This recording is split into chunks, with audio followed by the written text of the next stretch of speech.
ಬೆಳೆ ಇದ್ದರೂ ಪಾಳು ಎಂದು ದಾಖಲು. ರೈತರ ಆಕ್ರೋಶ.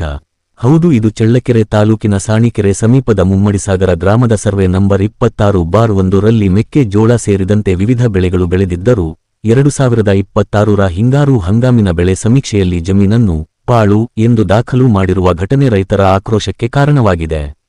ಸರಕಾರದ ಬೆಳೆ ವಿಮೆ, ಬೆಳೆ ಪರಿಹಾರ ಹಾಗೂ ಇತರೆ ಕೃಷಿ ಸೌಲಭ್ಯಗಳು ಬೆಳೆ ಸಮೀಕ್ಷೆ ಆಧಾರಿತವಾಗಿರುವ ಸಂದರ್ಭದಲ್ಲಿ ಈ ರೀತಿಯ ನಿರ್ಲಕ್ಷ್ಯ ರೈತರನ್ನು ಸಂಕಷ್ಟಕ್ಕೆ ತಳ್ಳಿದೆ ಎಂದು ಆರೋಪಿಸಲಾಗಿದೆ.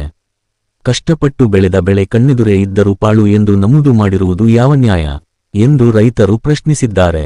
ಅಧಿಕಾರಿಗಳ ಬೇಜವಾಬ್ದಾರಿ ಹಾಗೂ ನಿರ್ಲಕ್ಷ್ಯದಿಂದ ಅನ್ನದಾತರು ಸರಕಾರದ ಸೌಲಭ್ಯಗಳಿಂದ ವಂಚಿತರಾಗುತ್ತಿದ್ದಾರೆ ಎಂದು ರೈತರು ಆಕ್ರೋಶ ವ್ಯಕ್ತಪಡಿಸಿದ್ದಾರೆ. ತಕ್ಷಣವೇ ಅಧಿಕಾರಿಗಳು ಸ್ಥಳಕ್ಕೆ ಭೇಟಿ ನೀಡಿ ಮರು ಸಮೀಕ್ಷೆ ನಡೆಸಬೇಕು. ತಪ್ಪಿತಸ್ಥ ಸಿಬ್ಬಂದಿಯ ವಿರುದ್ಧ ಕ್ರಮ ಕೈಗೊಳ್ಳಬೇಕು ಎಂದು ರೈತರು ಆಗ್ರಹಿಸಿದ್ದಾರೆ.